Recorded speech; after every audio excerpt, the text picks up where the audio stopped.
생활법률 10주차 강의 두 번째 시간입니다. 전문증거 배제 법칙 살펴보죠.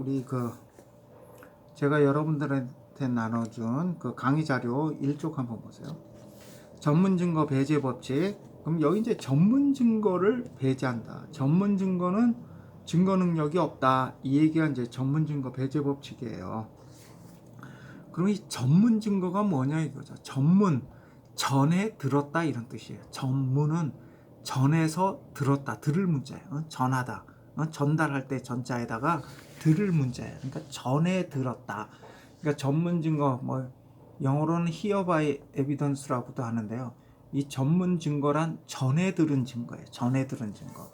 그러니까 예를 들어서 진술한 사람이 직접, 원진술자가 직접 진술한 게 아니고 내가 누구한테 들었는데 그랬다고 하더라, 이런 게 이제 전문 증거야. 그래서 전문 증거란 사실 인정이 기초가 되는 경험적 사실을 경험자 자신이 직접 법원에서 진술한 게 아니고 다른 형태에 의해서 간접적으로 보고하는 것을 말한다. 이게 전문 증거예요. 어떤 사실을 경험한 사람이 직접 진술하는 거, 이거는 전문 증거가 아니에요. 근데 직접 법원에 진술하지 않고 다른 형태로 법원에 보고되는 것을 전문 증거라고 하는데, 여기에는 이제 전문 진술, 그러니까 내가 지금 말한 것처럼 내가 누구한테 이런 얘기를 들었다, 이게 이제 전문 진술이고요. 그 다음에 이게 또 서면 형태로, 서면 형태의 전문 증거가 있어요. 예를 들어서 우리가 지금 아까 내가 신문 조선에 무슨 진술서에 이런 얘기를 했잖아요. 이게 바로 다 전문 증거예요. 전문 증거. 자, 피의자 신문 조서는 지금 어디예요? 법정에서 지금 피의자 신문하고 있어요? 아니잖아. 예전에 수사기관에서 피의자를 신문하면서 진술한 내용을 받아 적은 서면을 법원에 지금 증거로 낸 거 아니에요. 그러니까 이건 뭐야? 이거 전문 증거예요. 이것도 전문 증거예요. 응? 참고인 진술서나 진술서도 마찬가지예요. 지금 참고인이 직접 법정에 출석해서 증인으로서 진술을 한다. 이건 전문 증거가 아니에요. 그런데 과거에 이제 참고인이 자신의 진술 내용을 적어서 수사기관에 제출을 했다. 이런 경우 그 수사기관에 낸 진술서를 법정에 증거로 낸다. 이게 전문 증거다. 이게 전문 증거. 자, 이쪽 한번 보세요. 자, 전문 증거는 원칙적으로 뭐예요? 증거로 할 수 없어요. 그러니까 전문 증거는 증거 능력이 부인돼요. 이걸 전문 증거 배제 법칙이라고 그래요. 전문 증거 배제 법칙. 이렇게 전문 증거에 대해서 증거 능력을 배제하는 이유는 뭐냐? 자, 이쪽에 두 번째 줄 보시면 당사자의 반대 신문권을 보장하기 어렵다. 그 다음에 태도 증거에 의한 법관의 정확한 신증 형성을 어렵게 해서 직접 심리주의에 반할 우려가 있다. 이런 것 때문에 증거 능력이 부인된다. 이 전문 증거 같은 경우에는 당사자가 반대 신문을 하기가 어렵잖아요. 그렇죠? 왜냐면 원진술자가 지금 법정에 출석해서 진술하는 게 아니니까. 그 다음에 원진술자가 법정에서 직접 진술할 때는 판사가 이렇게 얼굴을 보고 제가 거짓말 하나 안 하나 이렇게 살펴볼 수가 있는데 그게 안 되니까 직접 심리주의에 반한다, 이 얘기예요. 그래서 증거 능력을 부인하는데, 그렇다고 해서 이 전문 증거의 증거 능력을 전부 다 부인하게 되면 사실상 범죄 혐의를 입증하기 어렵고 또 형사소송 절차가 한두 끝도 없이 길어질 우려가 있어요. 그래서 일정한 범위 내에서, 그러니까 실체적 진실 발견과 신속한 재판을 보장하기 위해서 일정한 요건 하에 우리 형사소송법이 규정한 그 요건을 충족하면 예외적으로 증거 능력을 인정을 해요. 그러니까 전문 증거는 원칙적으로 증거 능력이 없지만 우리 형사소송법에서 인정한 예외적인 요건을 충족하면 증거 능력이 인정이 된다. 그러면 어떤 경우 증거 능력이 인정되는지 한번 살펴보자. 첫째, 피의자 신문 조서를 뭐라 그랬죠? 수사기관이 피의자를 신문해서 피의자의 진술 내용을 받아 적은 서면이 피의자 신문 조서라 그랬잖아요. 그죠? 피의자 신문 조서. 근데 이 수사기관은 두 종류가 있죠. 크게 사법경찰관과 검사가 있어요. 그러면 이 피의자 신문조서와 관련해서는 수사기관에 따라서 증거능력 인정 요건이 달라져요. 그래서 먼저 검사 작성의 피의자 신문조서가 증거능력이 인정되는 요건이 뭐가 있는지 한번 보죠. 검사 작성의 피의자 신문조서의 경우에는요, 적법한 절차와 방식에 따라 작성된 것으로서 이건 당연한 거죠. 그죠? 적법 절차에 쫓아서 작성돼야지. 적법 절차에 쫓지 않으면 뭐야? 그럼 위법한 절차에 수집한 증거가 되니까 당연히 그거는 증거 능력이 배제되죠. 뭐 전문 증거고 뭐고 따지기 전에. 그죠? 그러니까 적법한 절차와 방식에 따라 작성된 것으로서 이건 별 큰 의미는 없어요. 이건 당연한 거니까. 피고인이 진술한 내용과 동일하게 기재되어 있음이 공판기일에서 피고인의 진술에 의해서 인정돼야 된다. 그러니까 피고인이 공판정에서 그래 내가 예전에 검사 앞에서 신문을 받을 때 그 신문 받을 때 내가 진술한 내용대로 지금 그 피의자 신문조서에 내가 진술한 내용대로 그대로 기재되어 있습니다 라고 인정을 하면 증거 능력이 있다는 거예요. 인정을 하면. 근데 여기 보면 특신 상태를 또 요구하고 있죠. 그 조서에 기재된 진술이 특히 신빙할 수 있는 상태에서 행해졌음이 증명된 때, 이걸 이제 특신 정황 또는 특신 상태라고 흔히 얘기해요. 근데 이제 특히 신빙할 수 있는 상태는 그 이후에도 계속 반복적으로 나와요. 그러니까 특히 신빙할 수 있는 내용이란 게 뭐냐 하면 그 진술의 신빙성, 그리고 그 진술이 임의적으로 이루어졌다고 인정할 만한 외부적 정황을 말해요.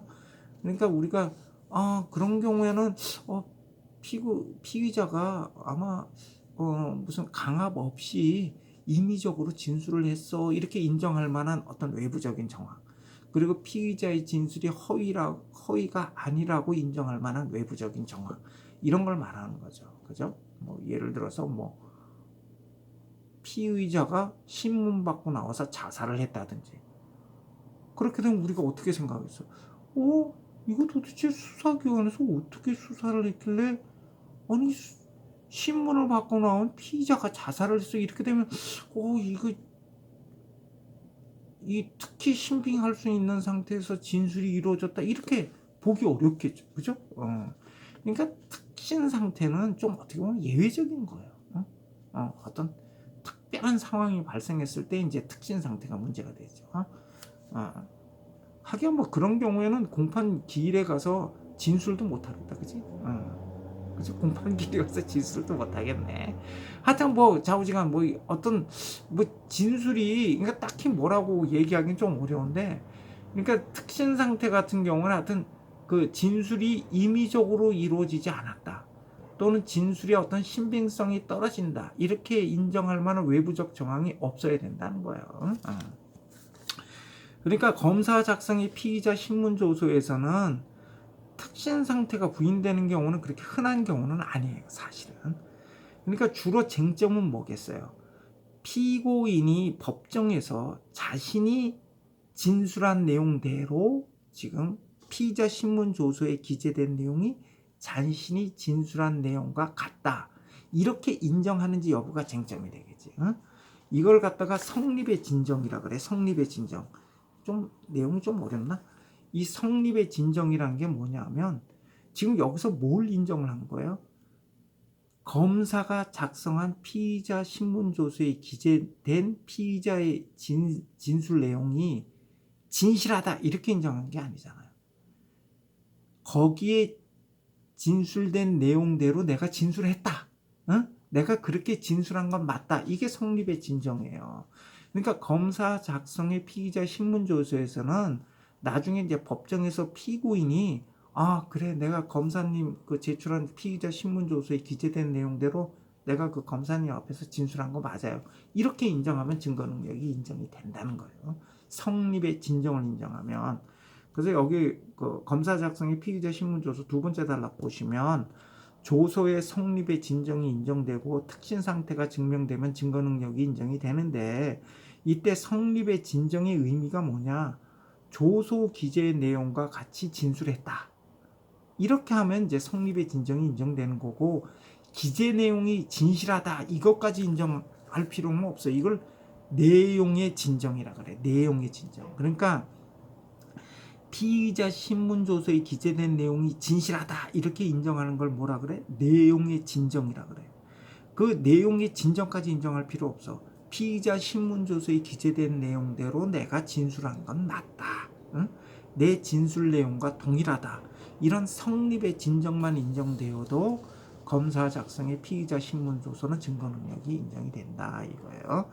그런데 만약에 이때 피고인이 성립의 진정을 부인해. 거기는 난 그렇게 진술한 적이 없어요. 이렇게 부인해. 이런 경우에도 예외적으로 증거 능력이 인정될 수. 어떤 경우?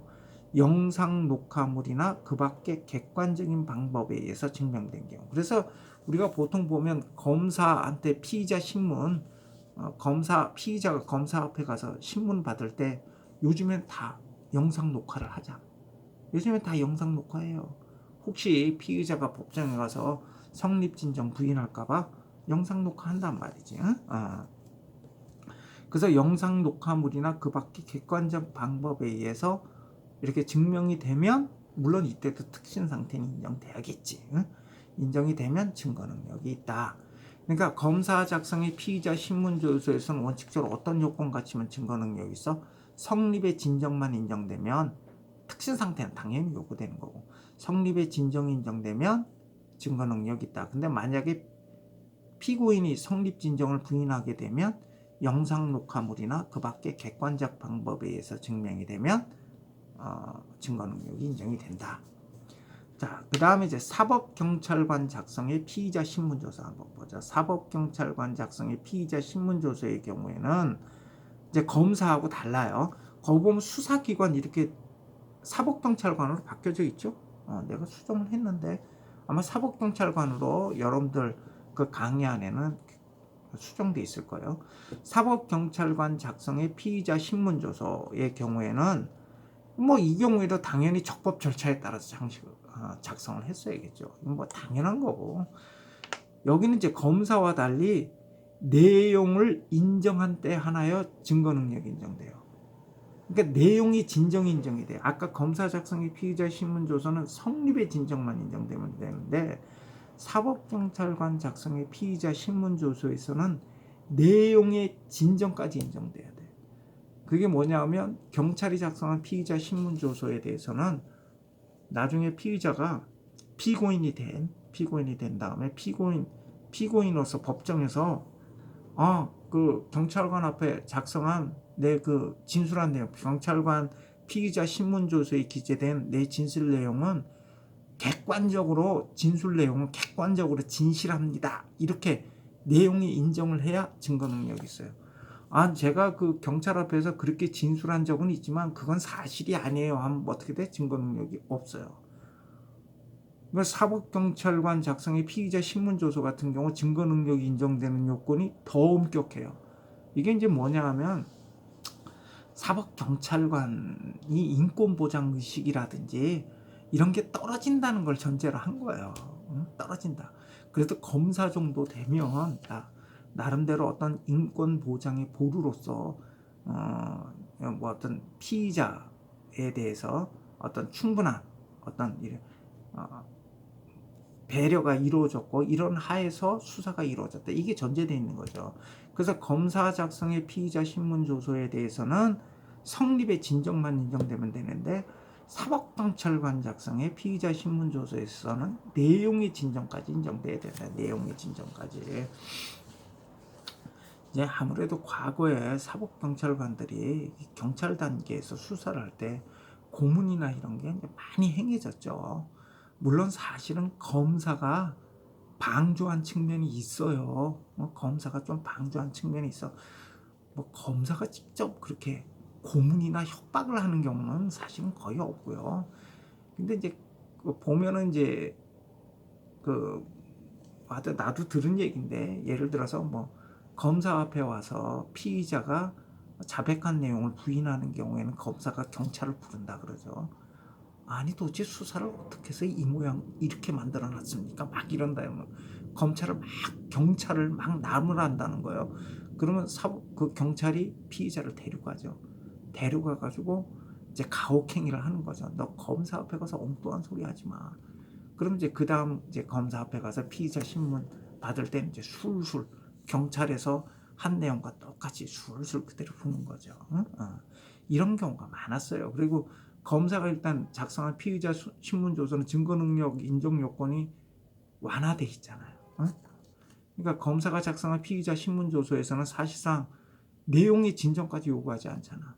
내가 그렇게 진술한 적이 있다. 이렇게 하면 그러니까 검사 작성 피의자 신문 조서에 대해서 피고인이 예, 내가 검사님 앞에서 그렇게 진술한 적은 있는데 그렇지만 그건 사실이 아니에요 하더라도 어떻게 돼? 증거 능력이 있다. 증거 능력이 있다. 근데 사법경찰관이 작성한 피의자 신문 조서에 대해서는 내가 경찰 앞에서 그렇게 진술한 적은 있지만 그건 사실이 아니에요 하면 증거 능력이 없어진다. 증거 능력이 없어진다. 다음 참고인 진술조서 한번 보죠. 참고인 진술조서. 이게 참고인 진술조서는 뭐예요?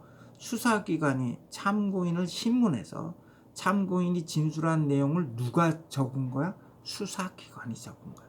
그래서 이게 조서자가 들어갔잖아. 참고인 진술조서. 자, 참고인 진술조서 같은 경우에도 진술한 내용과 동일하게 기재되어 있음이 인정되면 증거 능력이 있어요. 그러니까 성립의 진정이 인정되면 증거 능력이 있다.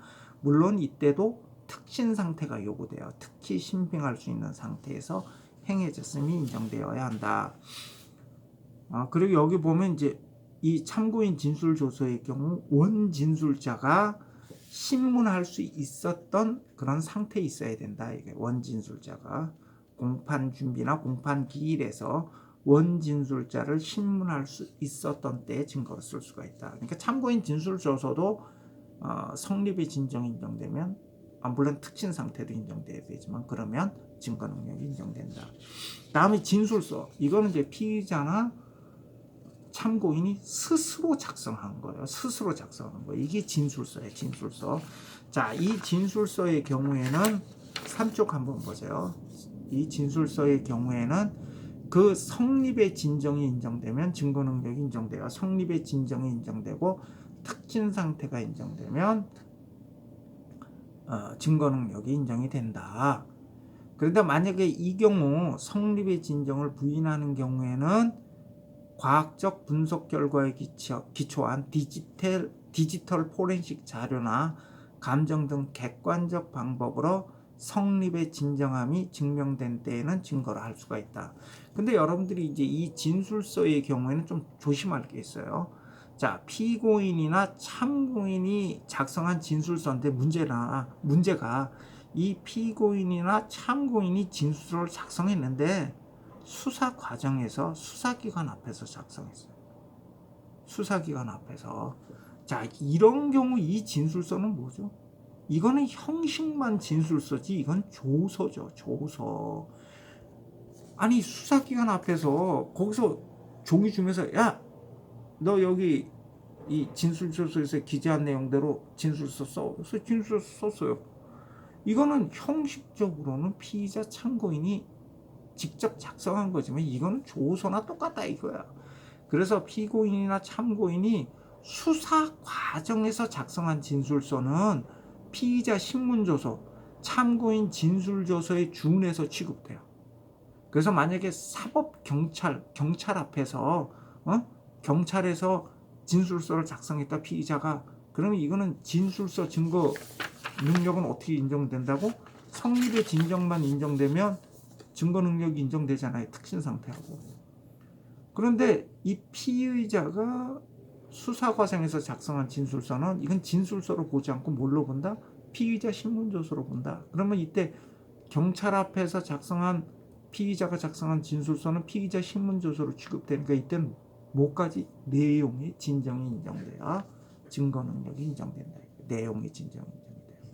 그래서 피고인 또는 참고인의 진술서인데 수사 과정에서 작성됐어. 수사하는 도중에 작성했어. 그럼 뭐야? 이건 피의자 신문조서.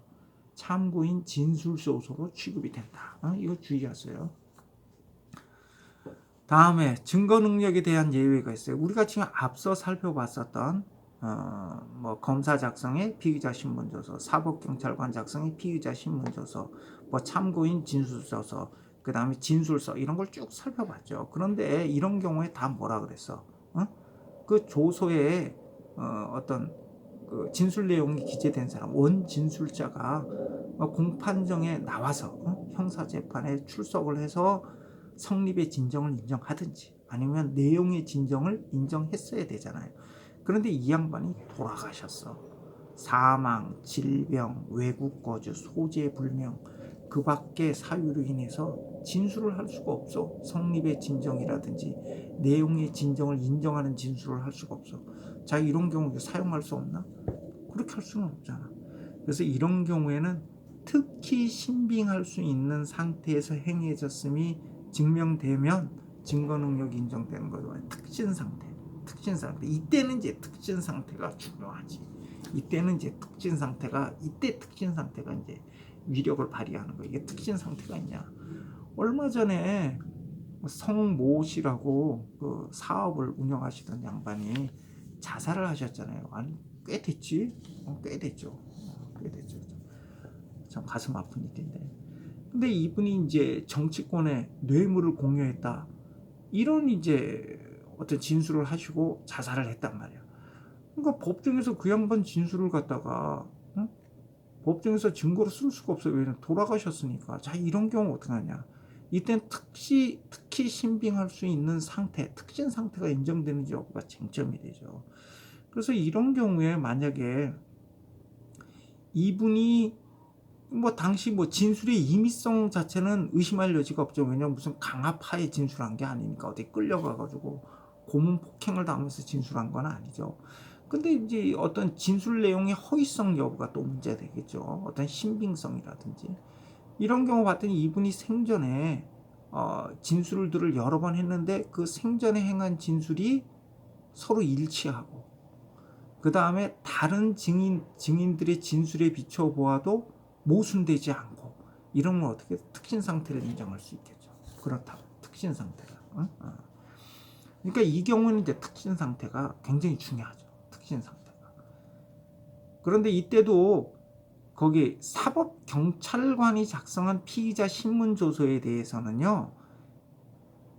특신상 만약에 피의자가 사망한 경우 뭐 공범자라든지 뭐 여러 명이 있을 수가 있겠지만 피의자가 사망한 경우에 이 특히 신빙할 수 있는 상태, 특신 상태를 이유로 증거 능력을 부여할 수 없다라는 게 우리 판례 입장이에요. 그러니까 사법경찰관이 작성한 피의자 신문조서는 증거 능력 인정 요건이 뭐였어요? 내용의 진정이었잖아. 내용의 진정. 그러니까 사법경찰관 작성의 피의자 신문조서가 증거 능력 인정 요건이 제일 엄격해요. 근데 이 사법경찰관 작성 피의자 신문조서에 대해서는 이와 같은 예외 규정이 적용되지 않는다는 거예요. 그러니까 사법경찰관 작성한 피의자 신문조서는 반드시 피의자가 법정에 출석해서 내용의 진정을 인정해야 증거 능력이 있다는 거예요. 예를 들어 피의자가 뭐 행방불명이라든지 외국 거주라든지 어디 있는지 모른다. 그렇다 하더라도 특신 상태가 인정된다고 증거 능력을 인정할 수 없다는 거예요. 그 다음에 전문 진술, 내가 누구에게 어떤 얘기를 들었다라는 전문 진술에 대해서도 일정한 요건 하에 증거 능력이 인정이 돼요. 그래서 여러분들이 요 전문 증거 배제 법칙, 그 다음에 예외적으로 이 전문 증거에 대해서 증거 능력이 인정되는 이 부분은 사실 형사소송법, 증거법, 형사소송법에 있어서 형사소송법 중에 가장 중요한 게 증거법이에요. 그 증거법 중에서도 또 핵심이 바로 이 전문 증거예요. 전문 증거. 그래서 이 예전에 요즘에는 뭐 아마 요즘에도 뭐 아마 법학전문대학원이나 뭐 이럴 때 공부를 하실 때 형사소송법 공부할 때 이게 가장 큰 비중을 차지하고 있는 부분이죠. 그래서 형사소송법 예전에 사법시험 공부할 때도 이 전문 증거는 형사소송법의 꽃이죠. 그래서 이 전문 증거에서 이렇게 원칙적으로 전문 증거는 증거 능력이 배제되는데 예외적으로 전문 증거의 증거 능력이 인정되는 요건이 뭐냐 이거예요. 그래서 검사 작성의 피의자 신문조서는 성립의 진정, 그 다음에 사법경찰관 작성의 피의자 신문조서는 내용의 인정, 참고인 진술조서 성립의 진정, 진술서 성립의 진정. 그런데 이제 진술서의 경우 주의해야 할 게 뭐다? 피의자 또는 참고인이 수사 과정에서 한 진술서는 피의자 신문조서, 참고인 진술조서에 준해서 취급된다. 이건 여러분들이 깜빡하시면 안 돼. 그런데 앞선 이런 각종 전문 증거들이 이제 피의자 신문조서, 참고인 진술조서, 진술서 뭐 이런 것들이 만약에 어떤 사망했다든지 원진술자가 사망했다든지 왜곡 거제했다든지 소재 불명 등의 사유로 법정에 출석해서 진술할 수 없는 때에는 특신 상태만 인정되면 증거 능력이 있다. 근데 여기서도 또 주의해야 할 게 사법경찰관 작성의 피의자 신문조서는 반드시 원진술자가 출석해서 피의자였던 피고인이 출석해서 피의자가 출석해서 내용의 진정을 인정해야 증거 능력이 인정이 된다. 응? 요게 이제 가장 핵심적인 내용이죠. 예, 여기까지 해서 살펴보고요. 나머지 부분은 잠깐 쉬었다가 살펴보기로 하겠습니다.